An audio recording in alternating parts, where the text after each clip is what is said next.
Summer is an economic lifeline for many coastal communities. It brings in booming business and often flocks of tourists, but it can deliver major pressures. Some of Australia's tiny seaside towns are attracting tourists in numbers they can't handle, and it's putting a strain on resources and infrastructure. Well, Katie Toney is the park manager at Reflections Holiday Park in Seal Rocks, a small seaside village in New South Wales, and she joins us now. Hi, Katie. Thank you so much for your time. I know that you and your partner traded a career in journalism for one in tourism, and now you're just two of 56 permanent residents at Seal Rocks. What is the town like outside of those peak holiday periods? It's a very, very quiet place for most of the year. It's about an hour and a half north of Newcastle. So we do find our weekends will pick up with visitors, but certainly during holiday times, 56 becomes just a few more people than that. And what attracted you to the area? I mean, I know it's renowned for its beauty. Yeah, it sure is. I mean, we just love, we worked in regional news for a really long time in Queensland, so we really love genuinely be part of a community and somewhere we can make a difference. And we've got two young kids, so going to a little country school was an attraction as well. And that's what we found here at Seal Rocks. We found a community, we found the idea of a village raising a child and knowing everybody and having that somewhere you can really create a legacy. And so then Christmas rolls around and every man and his dog wants to experience that little slice of paradise. What kind of challenges does that present for your Seal Rocks community? Yeah, so it certainly becomes very busy, but, it's a tourist town. We want to be busy. We need to be busy. So this is actually our favourite time of year. As much as it is busy and hectic and there's a bit of madness thrown in as well, it's what fills our cup because we get a lot of them are return visitors to the region, not just at our park, but at the holiday homes and the other campgrounds as well. So a lot of people do return here every year. It's got quite a generational feeling about it. People will grow up, they'll bring their kids, their grandkids.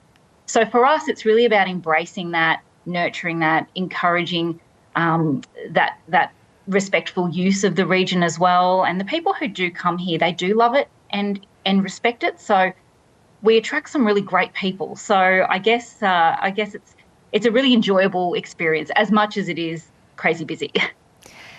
Yes, there are very, beautiful natural ecosystems up there. And I guess with all these people coming in, I mean, you won't get everyone acting respectfully. I know people camp where they shouldn't, facilities get overused. And now it appears that, Seal Rocks is in this strange predicament of telling people to stay away because there's just so many tourists on the road trying to get in. That must be an odd experience for you. It really is. And the thing with us and even the other campgrounds is we've only got, X amount of space. So once we're booked, we're booked. So we do find that that you really have to have a booking in these little places to ensure that you have somewhere safe and somewhere that isn't illegal camping. So that's something for people to be aware of. If you don't already have a booking, it's probably worth trying somewhere that does, because otherwise that does create a bit of drama in town. But we're trying to be really strategic as well with the other accommodation providers in town. So, for example, to help manage our traffic, we don't have our check-in days on the same day. So we had a really big day yesterday where the whole park emptied, the whole park came in, whereas the other big campground in town, their big check-in day is today. So it means we're working together with other accommodation providers to do the right thing by the town and the community to make sure the roads are clear and everybody kind of can work together, which is really nice. Do you think there is any sort of capacity or room for growth? I mean, more people in the area, I guess, means more infrastructure. Do you think that part of the solution could be increasing the capacity of the tourist towns, or do you think that would maybe not be met with agreement from locals there?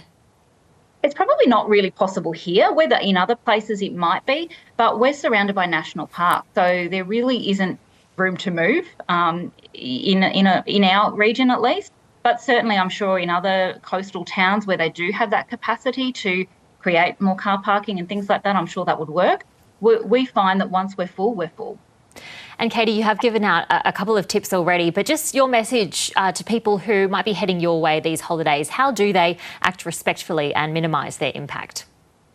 I guess it's that idea of leave only footprints, right? I mean, we hear that said a lot, but it's just taking your rubbish with you, not overloading the bins, going to the toilet in the designated toilet areas. I mean, there are facilities there. Council have been great. They've brought in extra bins. They've brought in portaloos so that the day trippers do have those facilities. So I guess it's just about, making sure at the moment we're experiencing some high temps and some risk of fire. So we ask people to not have fires on the beach and be respectful of the national parks they're entering. And look, 99% of people are wonderful. So that would be the message. I mean, we would hate to see scenes like we did in Sydney over the last few days, and that hasn't happened here. And I'm sure that the kind of guests that we all attract here, it's probably not something that this is why they come here. They do come here to get away from that.